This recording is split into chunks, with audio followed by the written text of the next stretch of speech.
నమస్తే, welcome to ఒకటి. ప్రస్తుతం మనతో పాటు తెలంగాణ ఉద్యమకారుడు పృథ్వీ అన్న ఒకసారి మాట్లాడదాం. అన్న చెప్పండి, ఉస్మానియా యూనివర్సిటీలో ఎన్నో ఉద్యమాల చేసిన తర్వాత తెలంగాణ సాధించిన పరిస్థితి, ఇప్పుడు అందులో రాస్తారోకలు కావచ్చు, ధర్నాలు కావచ్చు, నిరసనలకు పర్మిషన్ లేదు అని చెప్పి సర్క్యులర్ రిలీజ్ చేసిన వీసీ గారు, దీని ఎట్లా చూడొచ్చు? నిరసనలు ఇవన్నీ ఏది లేవు అని ఎవరు చెప్పినా ఆగేది కావు. అది విరమించుకోవాల్సిన అవసరం ఉంటది. ఒకవేళ వాళ్ళు దాని మీద అంత సీరియస్ ఉండి ఒక సర్క్యులర్ అయితే ఇచ్చిండు వాస్తవమే. నేను తన వైస్ ఛాన్సలర్ ఇచ్చిండైతే నేను అనుకుంటున్నాను. అది పైనుంచి ముఖ్యమంత్రి గారి దగ్గర నుంచి రాష్ట్ర ప్రభుత్వం నుంచి వచ్చిందని అనేది ఉన్నది నాకు. సో ఉస్మానియా యూనివర్సిటీలో వాక్ స్వేచ్ఛను హరింపజేయాలి, దాన్ని అనగదొక్కాలి అనే ఆలోచన ప్రభుత్వానికి వచ్చుడు అనేదే అదొక దుస్సాహసం.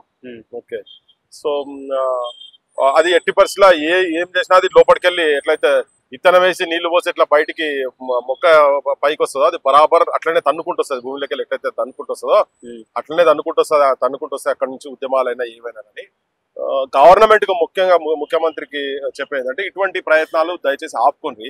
అనవసరంగా తలగొరుగు పెట్టుకుంటారు వాళ్ళు. ప్రభుత్వం ఉట్టి కూసోక ప్రజాప్రభుత్వం ప్రజాపాలన అని చెప్తున్నటువంటి ఈ కాంగ్రెస్ తర్వాత దాంట్లో ముఖ్యమంత్రికి ఏంటంటే ఏదో అనగదొక్కాలి అనే ఆలోచన, అది లోపలిది అసలు ఒరిజినాలిటీ ఏమైనా బయటపడుతుందా అని చెప్పని అనిపిస్తుంది. ఆ ఒరిజినాలిటీ అట్లా ఏమైనా ఉండదుంటే పాపం వీళ్ళందరూ మలుచుకొని కూర్చోవాల్సిందే. కానీ ఈ పోరాటాలకు వ్యతిరేకంగా పెద్ద పెద్దోళ్ళు బ్రిటిష్ కావచ్చు, నిజాం కావచ్చు, దాని తర్వాత ఆంధ్ర పాలకులు కావచ్చు, మంచి మంచోళ్ళు కాలగర్భంలో చరిత్రహీనులుగా కలిసిపోయినరు. అందులో నువ్వు ఉండొద్దని నేను వ్యక్తిగతంగా నేను కూడా అనుకుంటున్నా. ఇదే ముఖ్యమంత్రి అదే ఉస్మానియా యూనివర్సిటీకి జూన్ 2, 2016లో ఆయన అప్పుడు టీడీపీలో ఉండే. టీడీపీ అంటే చంద్రబాబు తెలంగాణకు వ్యతిరేకం చేస్తున్నటువంటి పార్టీలోనే నాయకుడు అయింది ఆయన. ఆ ఊనవాలే నేర్చుకున్నాడు ఆయన. సో అక్కడ ఎదిగినటువంటి మనిషిని ఉస్మానియాలో ఉన్నటువంటి డిఫరెంట్ విద్యార్థి సంఘాలు అందరూ కలిసి అన్ని రాజకీయ పార్టీలు పిలుస్తున్నాం అన్నట్టుగా రేవంత్ రెడ్డిని కూడా అక్కడ పిలిచారు. పిలిచినప్పుడు దానికి పర్మిషన్ ఇట్లే ఇప్పుడున్నట్లు లెక్కనే అప్పుడు పర్మిషన్ ఇయ్యకుంటే ఈయన గోడ దునికి ఆ మీటింగ్ అటెండ్ చేసిండు. వేరే బట్టి విక్రమార్క గారు తర్వాత శ్రీధర్ బాబు వస్తే వాళ్ళు గేట్ కాడికి వెళ్ళి పంపించిన వాళ్ళు వెళ్ళిపోయారు. కానీ గోడ దునికి ఉపన్యాసం, అద్భుతమైన ఉపన్యాసం దంచాడు. తెలంగాణ గుండెకాయ ఉద్యమాలకు గుండెకాయ ఊపిరిలున్నటువంటి ఇక్కడ నుంచి నువ్వు ఎట్లెట్లా నువ్వు వాక్ నువ్వు ఎట్లా ఆపుతావు నువ్వు అని చెప్పని మాట్లాడిండు.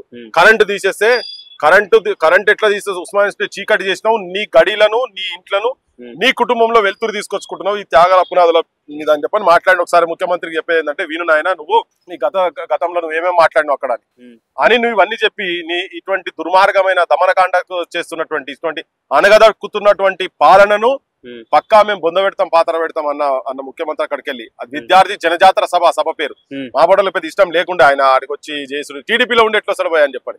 కానీ ఏదో విద్యార్థి సంఘాలలో ఏదో పోనీ అని పిలిచినట్టున్నారు. కానీ అట్లా ఆ మీటింగ్ లో అయినప్పుడు దాని మీద కేసు పెట్టిరు పోలీసులు. కేసు పెడితే దాని అక్యూజ్ నెంబర్ 1 రేవంత్ రెడ్డి అంట. మీకు చూపియండి, స్క్రీన్ చూపిస్తా అంటే మీరు చూపియండి. దాని accuse number 1 is Revanth Reddy. దాంట్లో ఆ కేసులో ఇక చూడండి చార్జ్ షీట్ చూడండి. చార్జ్ షీట్ ఎప్పుడు ఫైల్ అయిందో, చార్జ్ షీట్ 2019 లో ఫైల్ అయింది. Under section so and so crime 2019 లో Osmania university police station Osmania university district Hyderabad. ఇది చార్జ్ షీట్ వేసిన ఇయర్ 2019 జనవరి 2/6/2016 జనవరి 2 2016 లో జరిగింది ఈ కేసెస్. ఇవన్నీ సెక్షన్స్ ఇవన్నీ ఉన్నాయి. దీంట్లో ఇన్వెస్టిగేటింగ్ ఆఫీసర్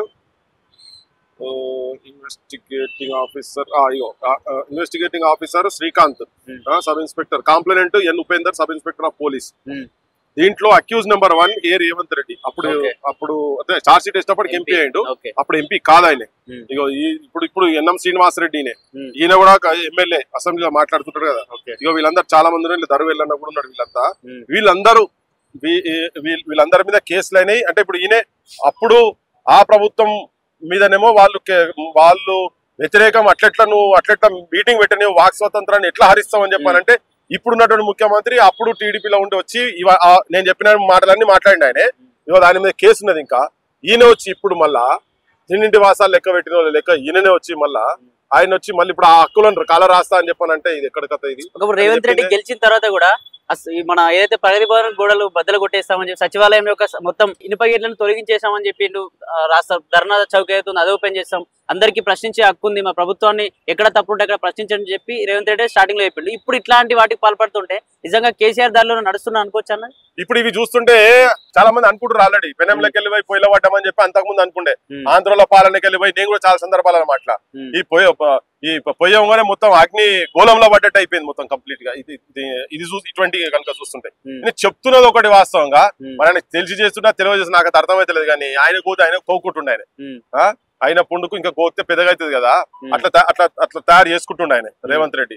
సో అనుకోవాలి యాక్చువల్గా ఇవన్నీ. ఇప్పుడు ప్రజాప్రభుత్వం ప్రజాపాలన వీళ్ళు ఒక్కడే కాదు, కేవలం ఇప్పుడు మన స్టేట్ లో ఉన్నాడు రేవంత్ రెడ్డి వీళ్ళే కాకుండా నేషనల్ కాంగ్రెస్ కూడా అదే మాట మాట్లాడుకుంటూ దేశం మొత్తం తిరుగుతా ఉన్నది. మేము ప్రజలకు ఎక్కడ పోయినా స్వేచ్ఛ ఇస్తాం ఇవన్నీ మాట్లాడుకుంటాం. వాళ్ళు ఇప్పుడు వాళ్ళ ప్రభుత్వంలో మరి వాళ్ళు ఏం చేస్తున్నారు నాకు అర్థమవుతలేదు, సెంట్రల్ లీడర్లు ఏం చేస్తున్నారు అర్థమవుతలేదు. ఇటువంటి వీళ్ళు చేస్తుంటే ఇది ఒకటే కాదబ్బా, చాలా అంటే వీళ్ళు అరణ్య రోదనం అవుతున్నది మాట్లాడితే కూడా.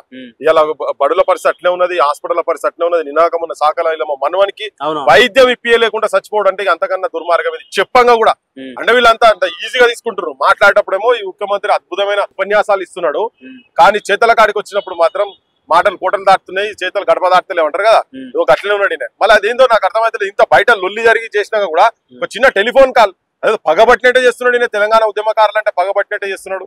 అమరుల కుటుంబాలను ఇప్పటిదాకా ఐడెంటిఫై చేయలేదు, వాళ్ళకి చేసించే వాళ్ళకి ఇస్తానే లేదు. అమరుల కుటుంబాలకు 20,000 రూపాయలు నౌకర్ ఇవన్నీ ఇస్తాడు.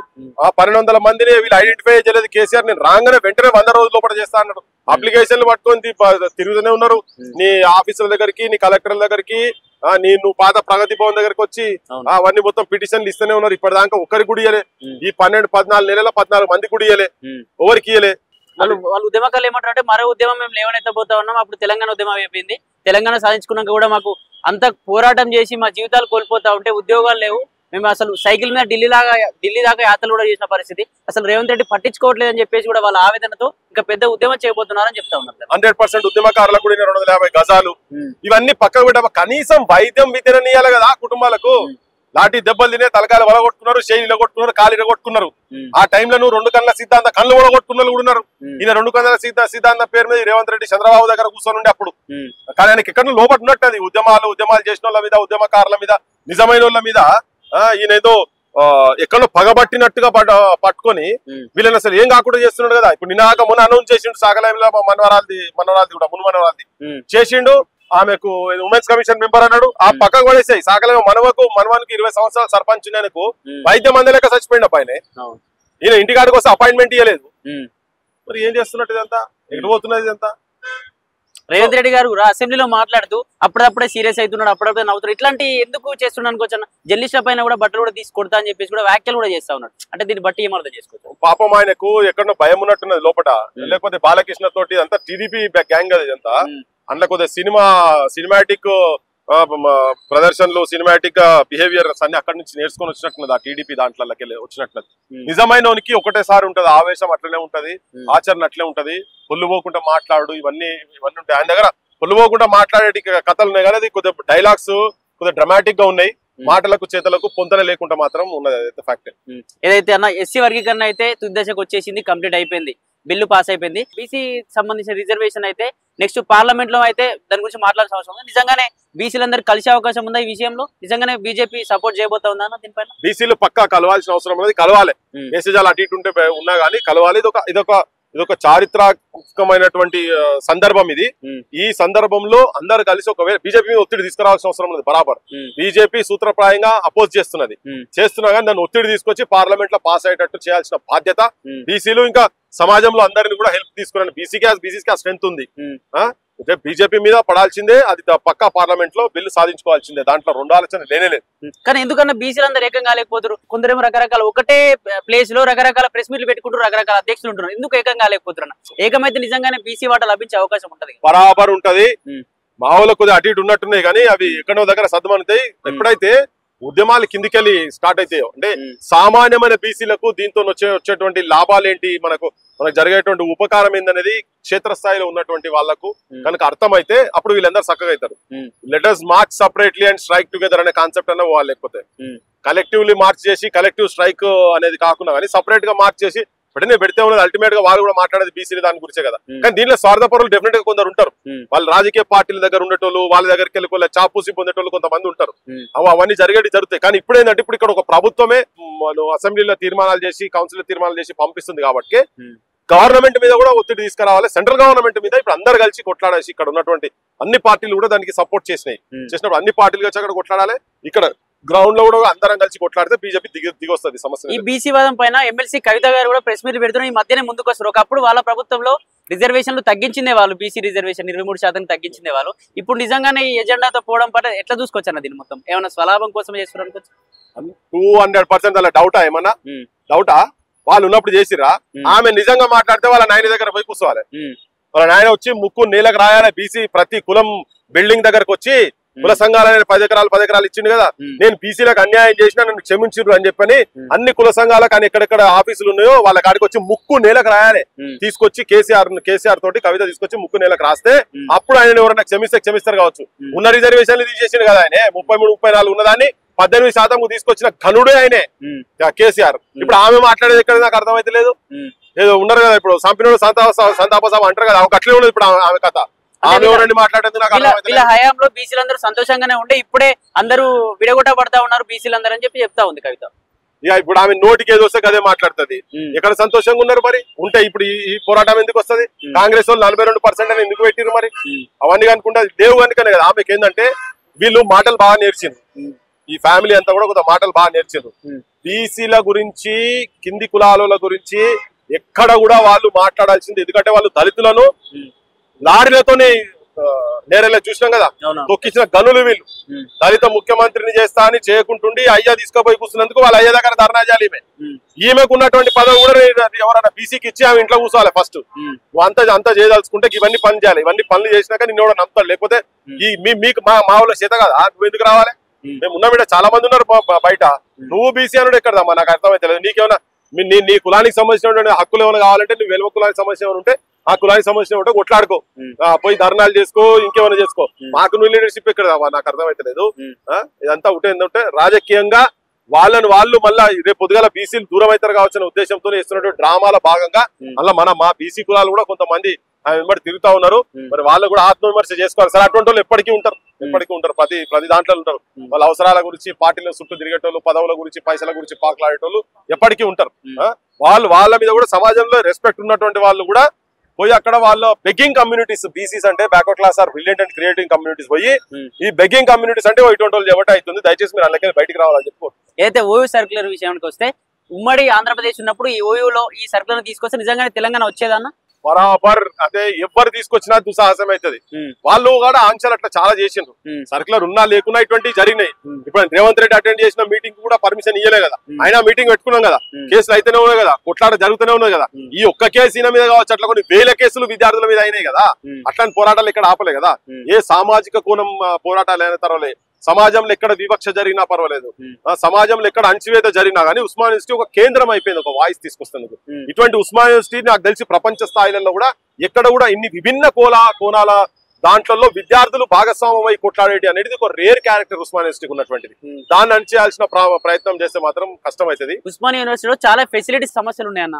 అటు బాత్రూమ్స్ విషయంలో కావచ్చు, వాటర్ విషయంలో చాలా సమస్యలు ఉన్నాయి, ఫీజుల విషయంలో కావచ్చు చాలా సమస్యలు ఉన్నాయి. ఎప్పుడు కూడా వీసీ వాటి పైన అసలు ప్రశ్నించడం వల్ల పోలీసు అరెస్ట్ చేసి పడేస్తున్నారు. వాటి గురించి మాట్లాడిన వీసీ గారు ఇట్లాంటి ఆక్షన్లు పెట్టలేదు, ఎట్లా చూసుకోవచ్చు అసలు? ఇది వీసీది కాదు. చాలా మందికి తెలియని విషయం ఏంటంటే ఆ సర్క్యులర్ వీసీ ఇచ్చింది కాబట్టి వీసీ, కానీ అసలు ఆర్డర్స్ వచ్చినాయి గవర్నమెంట్ దగ్గరికి వెళ్ళి.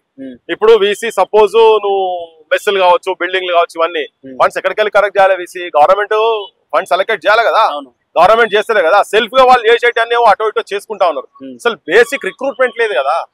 అండర్ స్టాఫ్ ఉన్నారు, 1000కి పైన వేకెన్సీస్ ఉన్నాయి.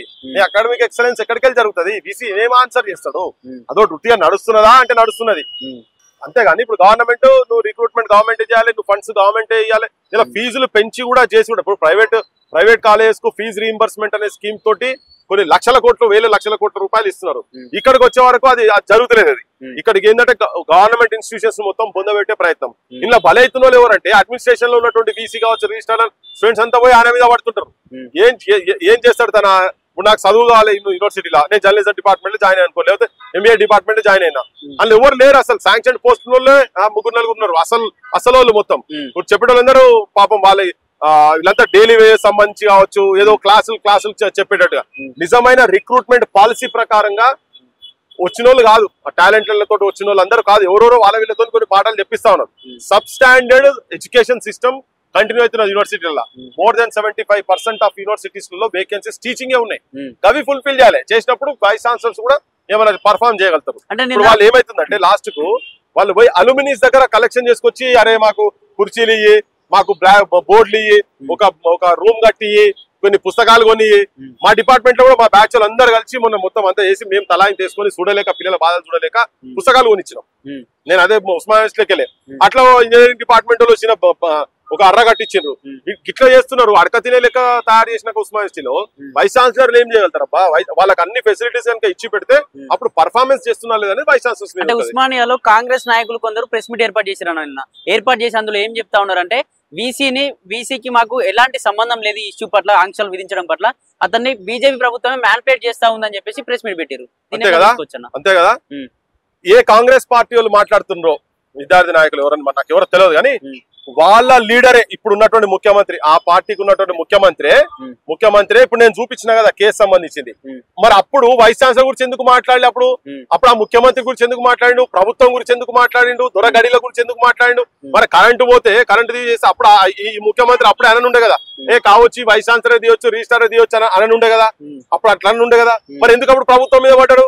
అంటే మీరు నీతి చెప్తారు, మీరు చేసేది ఒకటి, మీరు చెప్పేది ఒకటి చేసేది ఒకట. అందుకనే వాళ్ళకు కూడా చెప్పేది అంటే వాళ్ళకు కూడా మర్చిపోయినట్టు వాళ్ళు తెలియదు కావచ్చు, ఇప్పుడు ఎంత చూపిస్తాను నేను అని చెప్పి తెలియదు కావచ్చు. మరి ఈ ముఖ్యమంత్రి అప్పుడు ఎందుకు మాట్లాడిండు? ఈ ద్వంద్వ వైఖరి ఎక్కడిది? మరి దాన్ని బక్వాస్ మాటలు. ప్రభుత్వం ఇచ్చింది కాబట్టి వచ్చింది, అది ఆయనకు కూడా తెలుసు. ఏదో పామరుడు మాట్లాడంటే వేరే విషయం. అప్పటికే ఆయన చాలా పదవులు అనుభవించినోడు కదా రేవంత్ రెడ్డి. మరి ఆయన మాట్లాడి అన్ని తెలిసే మాట్లాడింది కదా. మరి మీ ముఖ్యమంత్రి మాట్లాడితే ఒకటైతుంది, ఇప్పుడు మా సొంతలో మాట్లాడితే ఒకటైతుందా? అది దయచేసి మీరు మరి ఆత్మవిమర్శ చేసుకొని పోయి ఆడ ముఖ్యమంత్రి దగ్గర పోయి కూర్చొని దాన్ని విడ్రా చేయించుకోండి ఫస్ట్. లేకపోతే మీరు ఎంత అనగదొక్కాలంటే కూడా ఆ ప్రచారం అట్లే పోతుంటది. గత ముఖ్యమంత్రికి అట్లా చేసే నాశనం అయ్యిండు. ఇప్పుడు మీ ముఖ్యమంత్రి కూడా అవి కరెక్షన్ చేసుకోకపోతే ఈయన కూడా గట్టే రాజకీయంగా కళాగర్భంగా కలిసిపోతారు. Okay, thank you.